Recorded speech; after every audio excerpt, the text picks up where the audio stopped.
Welcome to Life, Death, and the Law, presented by the law firm of Deason, Garner, and Hansen, hosted by attorneys Shawn Garner and Adam Hansen. In this case, it doesn't seem like the Ukrainians really participated at all. There's no Ukrainians that are fighting to become part of Russia, or at least a independent territory from Ukraine. I don't know. Am I missing something? It seems like it's totally one-sided with Russia. It's less of two countries fighting proxy wars. It's Russia fighting for its independent interest and to incorporate into its own country Ukrainian territory, and then the United States fighting to keep that from being sucked up into Russia. Yeah, well, I still see a pretty strong parallel between Korea, because you had, North Korea being influenced by China, saying, hey, we should stay communist. Look at all these benefits. The capitalists are going to ruin the world. Like, it's a evil ideology. The same thing we say about them. They stir up, strife. The North says, okay, yeah, we like this communist thing. Let's go for it. And they keep charging into the South. The South is rebuffing them, saying we don't want to be communist. And that's I see a very strong parallel between Ukraine and Russia there. Like, Ukraine rebuffing an attack on their land. So do you think that the occupied territories of Ukraine actually accept their occupation and want to be part of Russia? Yeah, that I don't know. I mean, I've heard some report. I know Vivek has said this many times, that those border towns between Russia and Ukraine are essentially Russian. They speak Russian. Maybe they would be willing to be Russian and have it be consumed. There was a vote. Yeah, sure, like a vote. Vladimir Putin won 100% of that vote. Yeah. Some reporters went in afterwards and asked some of the Ukrainians that were supposedly part of that vote, that were part of the regions, the Donbass region, and asked, what do you think about the vote? And they said, what vote? Yeah.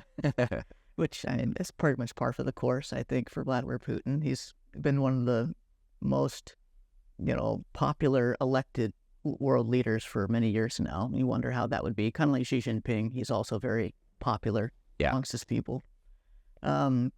But we're past the Donbas province now, and we're fighting in Kyiv. I don't know if we actually have soldiers in Kyiv now, but they're getting bombed and air raided, and so we're very much past these border towns, and I think that's a big issue that I can see with the conflict. Is you've got Russia pushing in further than probably they ever would have pushed had we just done this diplomatic strategy. So if you were king for the day and you had Donald Trump's magic wand and could settle this issue, how would you settle it? I'd push Russia back to what they originally had. Okay. So you mean Russia's original boundaries, Russia's territory. Okay. So does that include Crimea? I don't know. I'm not educated enough on their foreign policy. Well, Crimea was invaded in 2012. And Barack Obama was the president at that time and stood by and did nothing. Oh, right. And so that province is extremely rich. It has a lot, just off the coast of Crimea, there's a lot of natural gas. And of course, Burisma was one of the countries that was going to go in there and harvest a lot of that gas and those natural resources, oil and gas reserves. And that's where we get into the entanglements with peddling influence through the Biden administration and Hunter Biden being part of Burisma. But so Crimea was occupied by Russian troops, and then they denied it at first. They denied that they were in Russian. All they did was just tore off the flag that was on the shoulder of the uniforms, and then went in with their same tanks and uniforms, and it was very obvious what was going on. And after a while, they settled in, and there wasn't a lot of opposition to it. The United States didn't supply the Ukrainians with a bunch of military weapons to defend themselves and fight it off. If the Ukrainians would have wanted to, we don't know. But either way, it's under a Russian occupation to this day, and it's kind of been accepted as a status quo. And so now this new invasion is for the Donbass region. Am I pronouncing it right? Yeah, I think so. And so I was looking at the map, and I've looked at it on several occasions. It's about 45,000 square miles. It's not an insignificant portion of land, right? And so they have incorporated this area, and they say that it's either one, independent, it's not Ukrainian anymore, it's an independent territory and nation, or it's going to be part of Russia. Either way, it's not going to be part of Ukraine. And what's interesting here is if we don't think that that is a feasible option to settle the dispute there and say, okay, fine, we'll allow that to be the outcome, then what is the alternative? Because politicians, Tim Scott included, and Joe Biden and many others, even Mitch McConnell says that we're not giving them all of this money, these hundreds of billions of dollars. We're loaning it to them. But loaning it to them on what terms? Because in 2021, prior to the war, foreign companies and foreign individuals weren't allowed to own agricultural land in Ukraine. Since then, that policy has changed. And it's somewhere around 17 million acres of land has been acquired by foreign entities since that time. That is the equivalent of 40,000 square miles.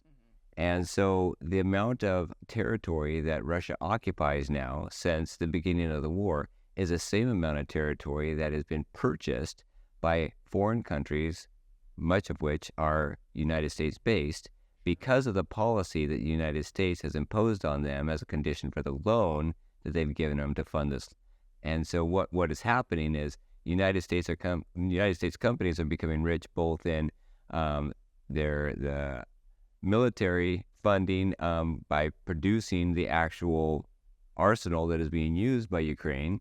It's just taxpayer money going into Ukraine to buy the weapons that are produced by the United States. And so the taxpayers are basically just paying all of these companies, Lockheed Martin, Boeing, tell me another. Grumman. Roswell Grumman. Yeah, I think that's one. Raytheon. Raytheon. So those companies, it's essentially one way for them to get the taxpayer money to the United States to use their weapons in Ukraine. And then another way for big companies like BlackRock to go in and acquire what has been the most sought after agricultural land in Europe.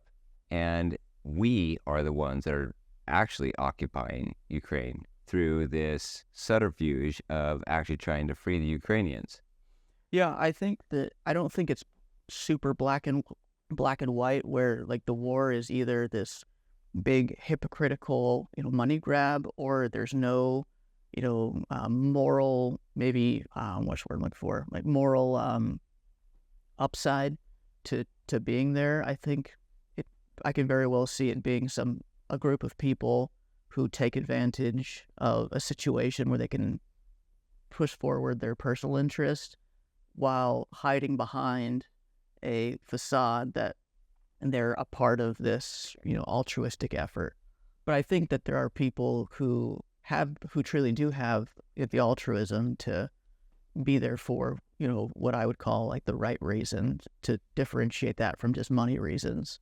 No one likes to see someone come into your hometown with artillery and tanks and say, this is ours now. And you've got people, I think, who, especially even some U.S. citizens who are fighting for like Ukrainian forces who... right, just voluntarily go over there. Yeah. They feel that it's immoral for Russia to do what it's doing.